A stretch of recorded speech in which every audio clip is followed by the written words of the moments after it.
Welcome to step 6. You have arrived. We have done a lot in the last several videos, correct? We've talked about your unique value proposition. We've talked about, implementing some of these things in your business. Talk about who you are, your goals, what you're after, where you're going. And in step 6, we're going to dive into what does follow-up really look like? How should we follow up, especially with new leads as they come in, no matter what industry you're in. And then we're going to talk about customer service. Customer service is such a cliche term, yet we're going to dive into some tactical things you can actually take, some actionable items that you can put into your business and really dive into this. So let me ask so far, as you're watching these videos, what are you gleaning? What are you realizing that you can put into your business that's going to make a significant difference? Are you proud of what you're learning and what you're putting in? And are you ready to keep going? All right, so one of the things we talked about on the last video, on some of these last videos, the theme has been your why, right? Knowing why you're doing what you're doing, having big goals, and then setting up your SMART goals. You actually go and accomplish them. So are you doing that? Are you setting up your SMART goals? They're actually going after them so they're actionable items that are being implemented into your business. We are going to dive into lead follow-up. So we know that the game has changed. I'm going to give you some stats to indicate the game has changed. Lead follow-up is incredibly different now than it was even 5 years ago. It's dramatically different than it was 10 years ago. So let me give you some of the mind-blowing stats. Here's the first stat. If you follow up with a web lead within 5 minutes, you are 9 times more likely to reach that person and actually lead to a closed transaction. 5 minutes, that's not a whole lot of time. Okay, here's the second stat. In 2007, on average, you would have to reach out to someone about 3.5 times, right? 3.5 times, 4 times in order to reach that person and get a closed transaction. And now it's over 8 times. You have to reach out to a prospect at least 8 times, right? That's the average before you get a transaction. All right, here's number 3.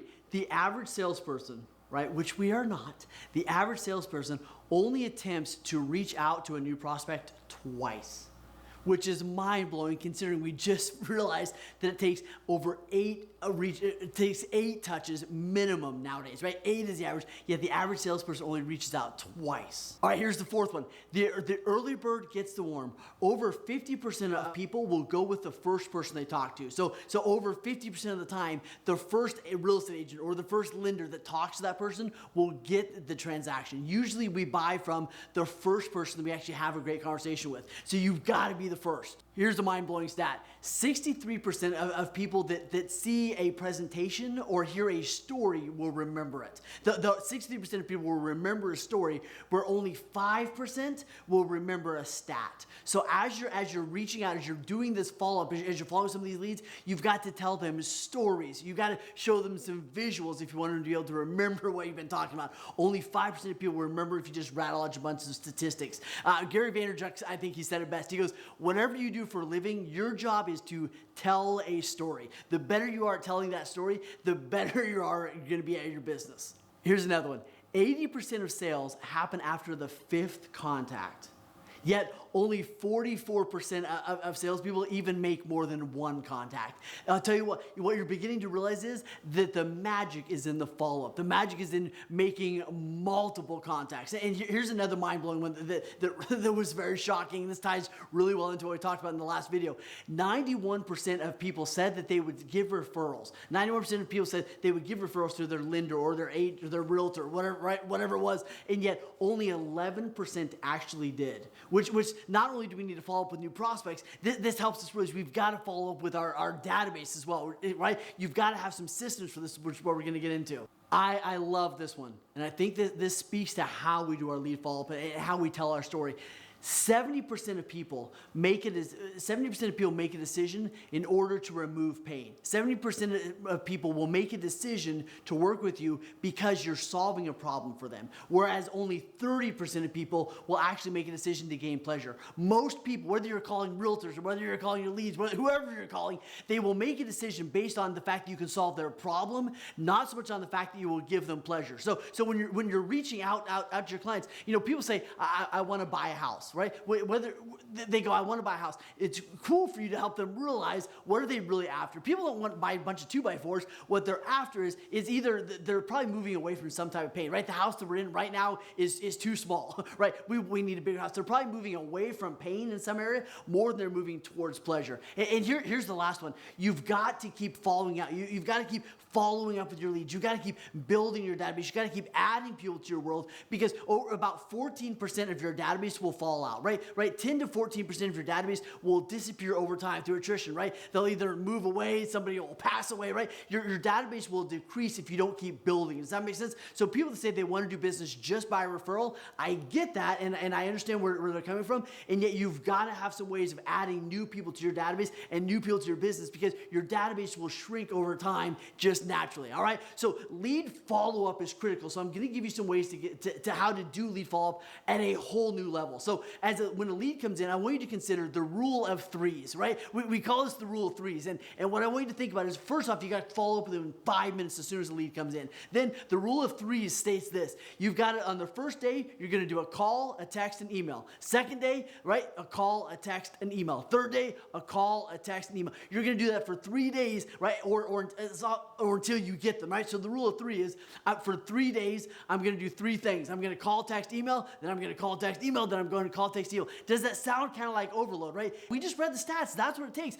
It takes an aggressive effort, right? It takes a little bit of work on your part to get these leads. Now, what if somebody says, you're being really aggressive? Go, you know what? I am a little aggressive because I didn't know how urgent your need was, right? I didn't know if you needed to get into a home right tomorrow or if that's a couple months away. You've got to be aggressive. Somebody said, I may have lost a little bit of business by not being, by being overly aggressive, and yet I would have lost way more business had I not been proactive. So the rule of three states you're going to do 3 things for 3 days. Call, text, email, call, text, email, call, text, email, and you've got to do that for at least, right? And then after those initial 3 days, you've got to continue the follow-up. Right, here's why this is so important, because you don't know where your clients are, right? Maybe there's someone that will respond to text and they won't respond to an email. How many of us get a gazillion emails a day, right? Maybe there's someone that will respond to a phone call, but they won't respond to a text. So you've got to do all 3 categories to make sure you reach this lead. This is where the gold is. You're always spending all this money to get leads, right? Wherever they're coming from. You've got to do the work to bring that lead in and convert that lead. Is your follow-up over time consistent with who you're talking to? Is it adding value to the people that you're after, right? Is your value, this is one of the reasons that we drilled down so much on your unique value proposition, is your value easy for your client to digest? So in other words, if you picked up the phone and you called me, could you tell me in a sentence or two why I should work with you and not somebody else? And if you can't do that, you need to pause for a moment. You need to figure out what that is. You've got to be able to put that in a line or two and then have that in the marketing, have that in the emails, have that in the text. It's got to be a consistent theme, right? Just saying, look, prospect, I can solve the problem you have. Hey, here's another piece of this. And I love this. A friend of mine brought this to my awareness. He goes, sell them where they are. So in other words, if a lead comes in by text, it's totally okay to text them back. If a lead comes in by email, it's okay to email them back. You know, years ago we said, however the lead comes in, pick up the phone and call them. And I think there's still some truth to that. And yet, if you and I were standing on the street talking and we were having this conversation, all of a sudden I said, hold on a second, let me email you. And I pulled out my phone and I just started emailing you. That would be super weird, right?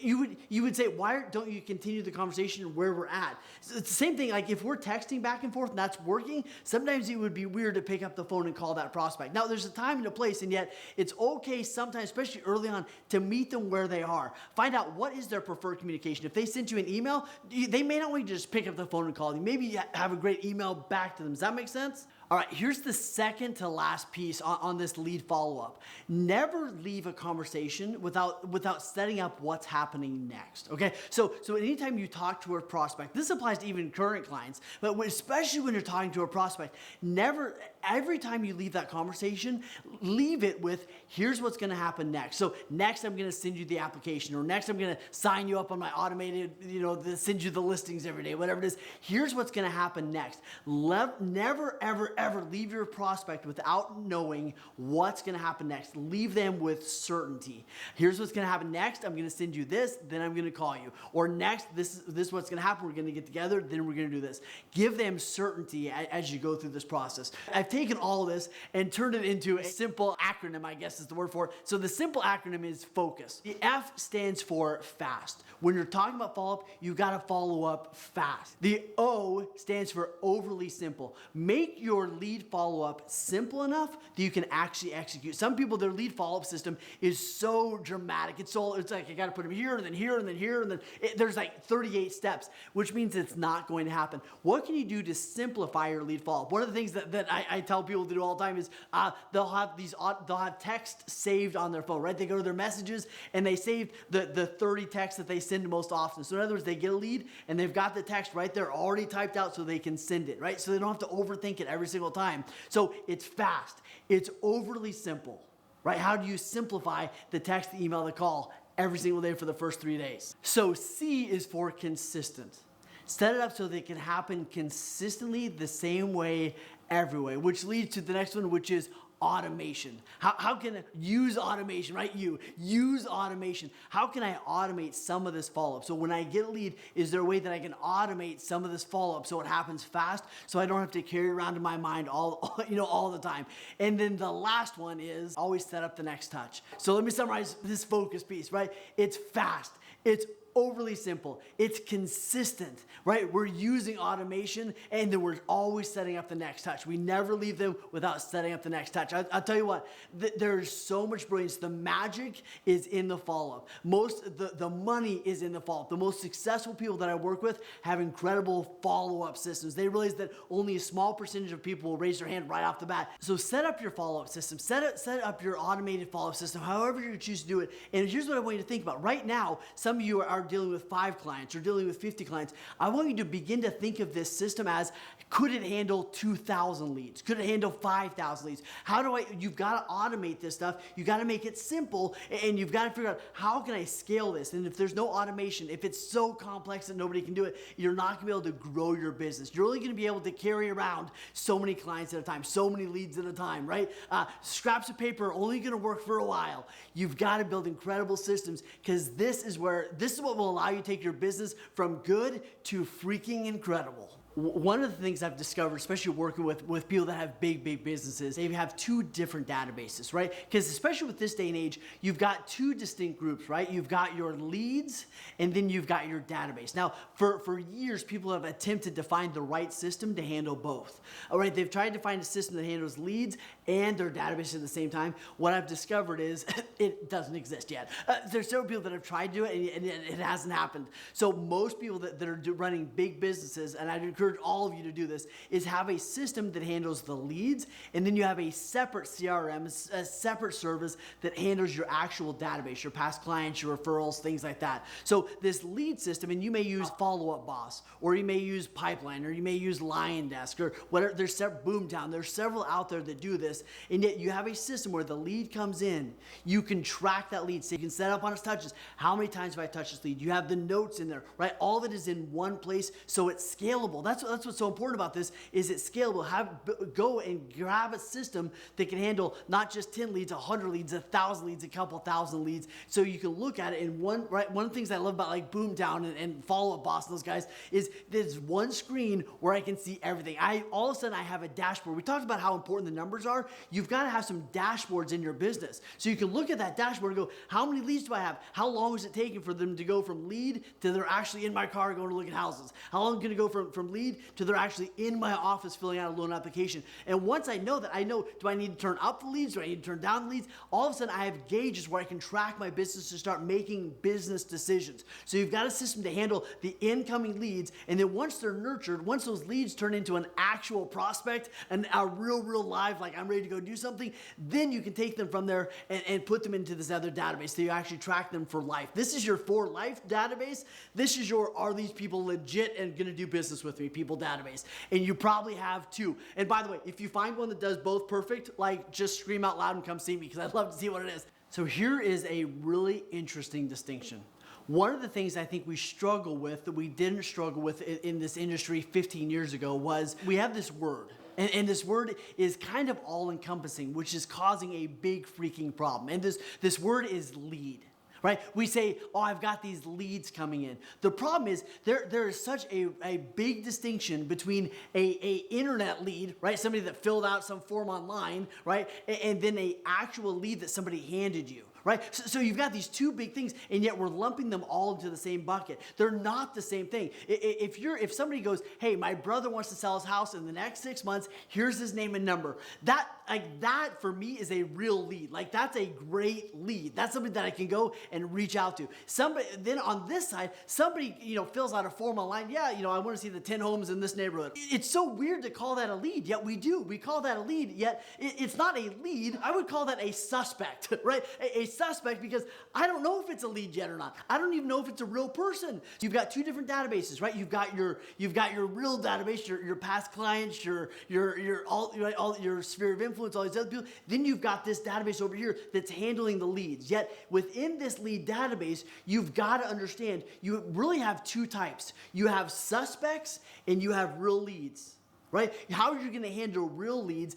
Somebody that says, right, my name's Joe, I want to buy a house in the next 6 months, come on over. That's a lead that we can go, is that an A lead, a B lead, or a C lead, right? An A lead is that they want to do something right away and they're able to do something right away. A B lead is they're interested and yet they got some stuff to get in order before they can actually go, buy or sell a house. A C lead is like, yep, we're going to do this maybe in 6 months or a year, whatever it is, right? So that's over here. And yet you can't you can't rate a suspect. You don't know yet. So with a suspect, that's why we talk about that, your urgency. You got to find out, is this suspect, are they a real person? Can they buy a house? Do they really want, whatever it is, right? Can they buy a house? Are they ready to buy a house? You've got to investigate. This is where you become a detective. Investigating, reaching out to the suspects to see how many of those am I going to be able to take, bring in, and put into the lead bucket. Does this make sense? Right? So what I think is important is realizing there's two different categories here. And you've got to have a system. Here's where people get lost.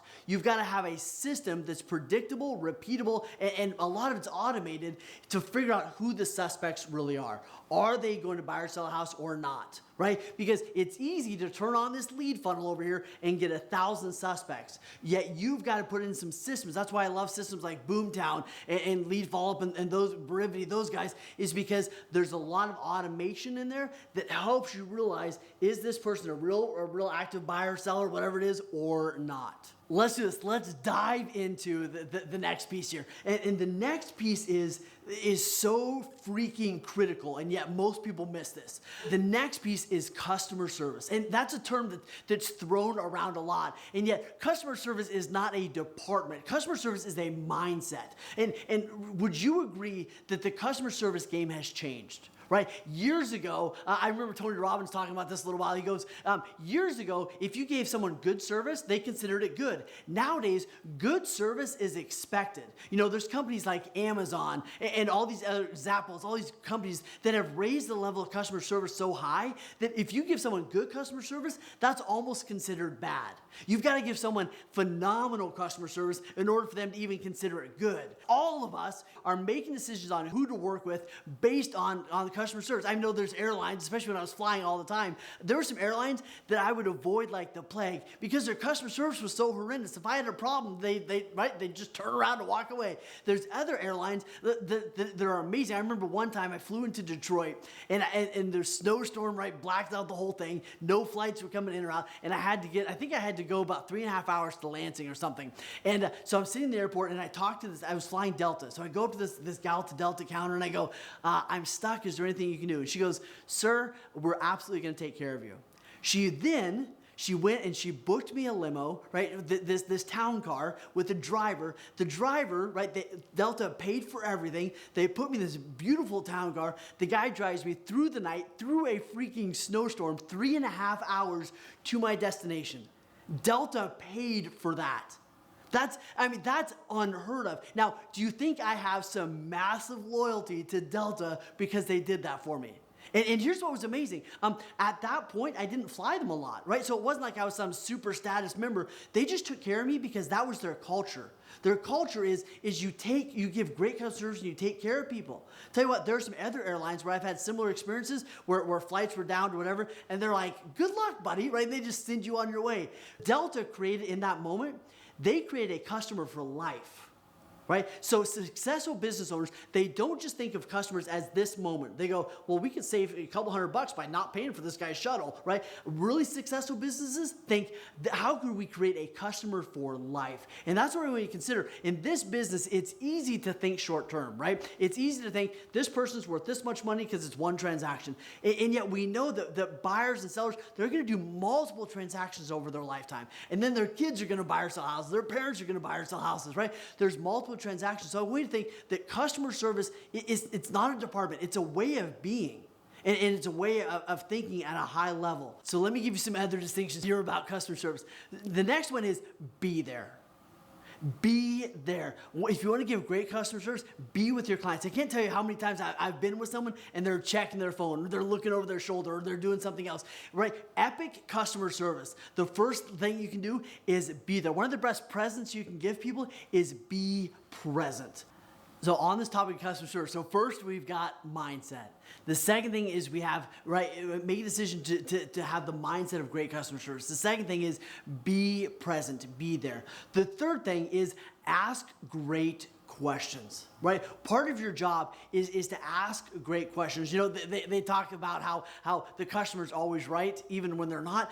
Yet the customer is always right because they chose to work with you. And our job is to make sure that we ask them enough questions and to help them self-discover what they need. Does that make sense? Like too often, it's amazing. It's so terrible that realtors, one of our affirmations we say about buyers, sometimes you hear realtors say this, they go, buyers are liars. Like the worst thing ever. Yet here's the reality. What they're saying is, right, buyers are liars. They never know what they want. Yet the reality is, buyers aren't liars. The truth is, we usually haven't asked enough questions the right way to help them self-discover what they need, right? It's like John was telling me the other day a story about this, years and years ago, but when electricity was just coming out. There was a home builder, and he was building this house for this older lady, and he goes, I really think that we should wire your house for electricity, right? And she goes, that's crazy. I don't need electricity. Like, I'm never going to use that thing. And he goes, no, I really think it is.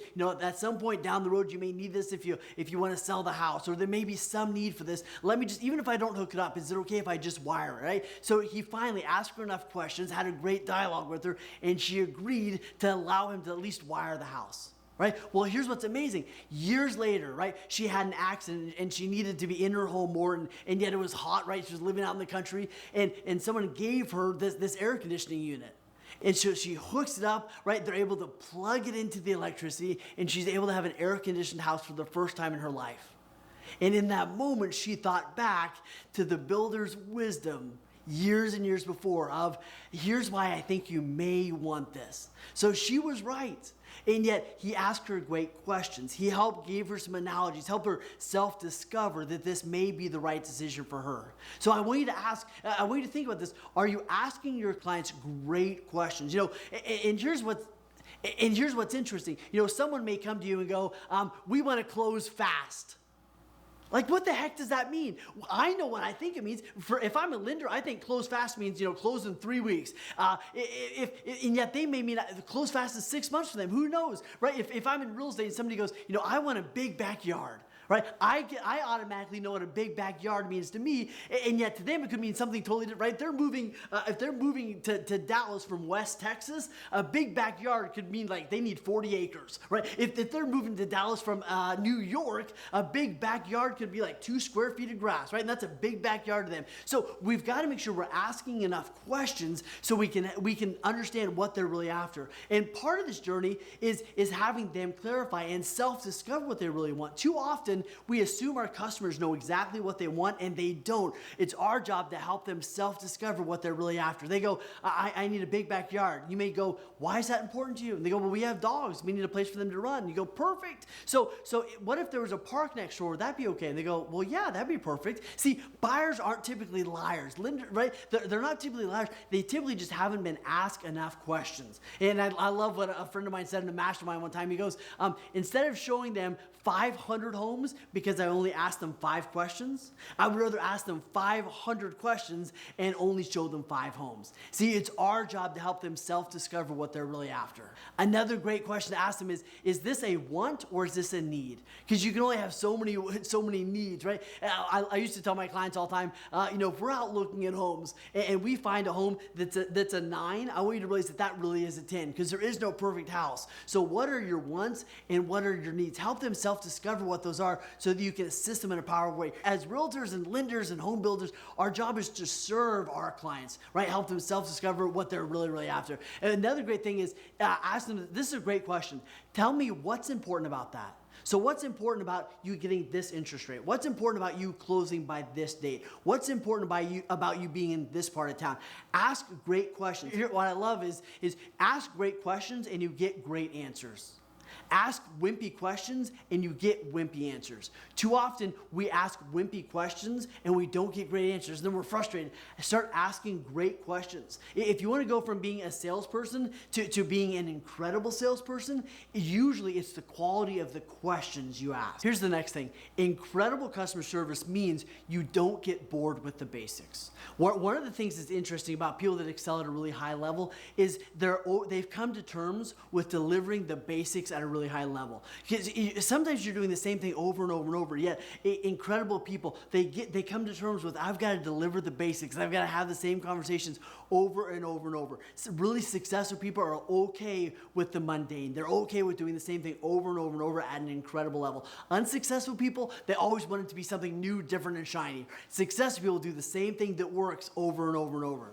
Here's another piece that I think is interesting. Right? Most of us grew up hearing the golden rule. Right? And the golden rule when it comes to customer service is treat people how you want to be treated. Well, let's take that and let's make it a platinum rule. Here's what the platinum rule is. A platinum rule means, someone said, and I wish I could remember who said it yet, they said the platinum rule is treating people how they want to be treated. See, stop treating people how you want to be treated. Start discovering how they want to be treated. And this really stood out to me years ago. I was selling this. I was selling a big home here in Dallas, and I was at the listing appointment with my client. And I said, how would you like me to communicate with you? And one of the things they said to me was, they go, oh, for the love of fried chicken, please don't text us. We really hate text, right? Always, if you have something, always call us. And I go, okay, cool. And I made a little note. Now, here's what was interesting. They texted me all the time. Like, I could understand why their last agent, that didn't sell the house, by the way, I could understand why their last agent texted them all the time, because that's how they reached out. And yet, because I had asked the question, I knew that the platinum rule for them, how they wanted to be treated, was for me to pick up the phone and have a phone call. So ask enough questions so you know, how do they want to be treated? They may want to have an update every 5 minutes, or they may go, you know what, we trust you, go to your thing, update us once a month. Ask enough questions so you know how your clients want to be treated. That'll take you from average to exceptional. Here's another incredible principle, and this one has been talked about, and yet I'm going to reiterate it. Under promise and over deliver. And here's one of the things that I think a lot of us do, and this catches a lot of us off guard. Whether we're whatever business we're in, most of us have this tendency to sell rainbows and butterflies. And what I mean by that is somebody comes to us and we go, hey, look, by working with me, it's going to be amazing. It's going to be perfect. We're unconsciously, what we're saying is everything's going to be awesome. We're not going to have any bumps in the roads. You should choose to work with me because it's going to be perfect. Now, here's the problem with that. Very rarely do you have a perfect transaction, right? I don't care if you're building a house, doing a loan, whatever it is. Very rarely do you have a perfect transaction. So if your value proposition is working with me, is going to be just perfect rainbows and butterflies. You're never going to be able to live up to that. So you need to switch that and help them realize that hey, what I used to always tell my clients is set great expectations. I would always say something's going to happen, right? During this process, there's going to be some bump in the road, and yet that's exactly why you're hiring me. You're hiring me because there is going to be something that comes up, right? And there's going to be a foundation issue, or something's going to show up on your credit we didn't expect. Something's going to show up, and that's why you're hiring such a professional like me, is to handle those kinds of moments. Stop selling rainbows and butterflies because you can't live up to that. Help them realize you're going to take them through the process at a really high level, and then go and exceed on what you promised, right? Set yourself up for success, which I think leads into the next one, which is, like we just said, set great expectations. You've got to set expectations with your clients that you're willing to live with. And I remember, years ago, I had a client that called me in the middle of the night, right? Called me late at night, and I pick up the phone and I'm like, have this phone call with them, and then hang the phone up, and I'm going, why do these people call me all hours of the day? And yet what I realized was, when I talk to someone, I'd be like, hey, if you have an issue, call me. Like, call me anytime if you need me. The expectation I was putting out there was, call me anytime. And I didn't even realize that's what I was doing. And so people will be okay with your expectations if you set them. So what I did moving forward is I would say, you know what? I just want you to realize that I love you, yet I love my kids more. And you'll always be able to get a hold of me during the day between these hours. And yet in the evening after this time, I turn my phone off because I'm hanging out with my family. And that's how I recharge, so I can come take care of you. And what's amazing is once I began to set expectations, people were totally okay with it. I get a voicemail at like 7:05, right? And they go, hey, I know you turn off your phone at 7, and yet I just wanted to leave this quick message. Please don't respond to me until tomorrow. If I set the expectations, people were totally okay with it. If I didn't set the expectations, right, who knew what was going to happen? Another one was when I'm sitting with my clients, oftentimes I would say, you'll notice that during the hour we've been sitting together, I haven't answered my phone. Right? Out of respect for you. So you'll notice if you call me, in the future, there may be times when you get my voicemail. And it's probably because I'm giving someone else the exact same respect that I'm giving you. I'm giving them my full attention. I will always call you back. And what's cool about that is, so then from then on, just because I had that short conversation, if someone got my voicemail, they weren't ticked off because I had set the expectation. So where in your business are you not setting great expectations, and it's leading to frustration, right? Don't get frustrated because you didn't set an expectation. It's your job to set the expectations. And the reality is, if you set expectations and then you're working with people that aren't working within your expectations, release them. It's okay to release somebody back to the world, right? You don't have to work with everybody, okay? All right, let me give you a couple more things on this because I think these points are really key. Keep your clients in the loop. A great piece about customer service is making sure they know where they're at. I want you to imagine if you're working with someone, right? You're sitting down at a desk with somebody and you gave them 1,000 puzzle pieces. And you go, cool, here's a 1,000 puzzle piece set. I want you to put it together. What's the first thing they would ask for? They would probably say, let me see the box, right? They would want to know, what are we after? Too often when we're working with our buyers and sellers and clients, we go, hey, we're going to do this. We give them all these pieces, yet we don't help them have a clear picture of where we're going. So I'm going to ask you, are you laying out the picture clearly for them? And then you've got to remind them, right? So one of the most brilliant scripts you can use is never end a conversation without saying, next we're going to do this, or next you can expect this. Next week you can expect this call. Next week, here's what I'm going to do. Here's what I'm going to do next. End every single conversation with, here's what's about to happen, and I promise you, all those random calls and emails and stuff will go down, because people don't go through this process like we do all the time. They don't know what's next. We've got to help them understand, you want to give great customer service in every conversation by saying, here's what's going to happen next. I think one of the last things on this that I think is so huge is, if you want to give great customer service, you've got to build a great team. It's not just about you. Right? So if I'm in real estate, I've got to have a great lender and a great title officer and a great home inspector. That your team is part of giving great customer service. So are you working with people that, one of the things that I'm really clear about is, if I'm going to work with someone at a title office, whatever it is, I want them to be someone who knows how to think, someone who is resourceful and will work to solve a problem before they throw it back on my plate. Right? I want to make sure that my team is resourceful people that take responsibility and have the the same mindset around customer service that I do. Who your team is just as important as anything else. All right, so I trust that this is making sense. I trust that you're take some of these customer service principles, implement them into your business, right? Put them into your business. And one of the things that is really cool is as we talk about all these concepts, and I give you great customer service and how to follow up and everything else. So putting a bow on this, one of the things that we talk about is how do I take something from like an aha, like, oh, I need to do that, to actually implementing it into your life. So I'm gonna walk through 5 steps. This is to go from an aha to a success. From aha to it's actually showing up in my business. So the first step is have an aha. I trust you've had a bunch of those, okay? So the first step is to have an aha. The second step is recognizing what is the action that I want to take based on that aha. So maybe the aha is, I need to get up earlier, right? I just realized that if I got up earlier, everything in my life and my business would change. So the first thing is have the aha. The second thing is get clear on what behavior do you want to change? What do you want to change based on that aha? This third step is what tools do I need to use? What tools do I need to use to make sure that I can actually implement that aha? So maybe it's I get a big alarm clock. Maybe it's I read the Miracle Morning, whatever it is. What are some tools I can use to make sure I'm on track to implementing this aha? And then number 4 is how can I set up some accountability around this? So my aha is I need to get up earlier, right? The behavior I want to change is getting up earlier in the morning. The tool is maybe I get a different alarm clock, or I whatever, I put the alarm clock 1,000 feet away from me, right? Then the 4th thing is how do I get some accountability around this? Who's going to hold me accountable? Because anytime you have a new aha, it means you need to change a behavior, right? You need something in your life needs to change, and you've already been addicted. It's already been a habit of doing it one way, so you need some accountability, at least in the short term, to implement that aha, to make sure you're on track to do that.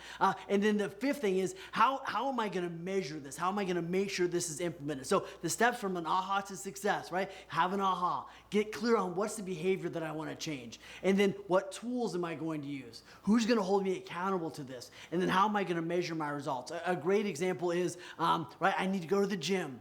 Right, the aha, have you ever had that aha like in front of the mirror, right? Like everything's okay, and then all of a sudden you have that day and you're like, holy crap, this is not all right. Something's gotta change. The aha is like, this is not all right, right? The behavior I want to change is I gotta go to the gym, right? So the tool may be, the gym is the tool, right, for me to get in better health. The accountability, maybe it's I hire a trainer. Maybe it's if I don't go to the gym every morning, I write somebody a $500 check. And then I can measure it, right? I can measure the results. How many days did I go? How was my weight? How's my fitness? Whatever it is. So as you're going through this process, in life in general, I want you to realize that when you have an aha, take it all the way. You may not do this with every single one, but at least do this with 2 or 3 on every single video.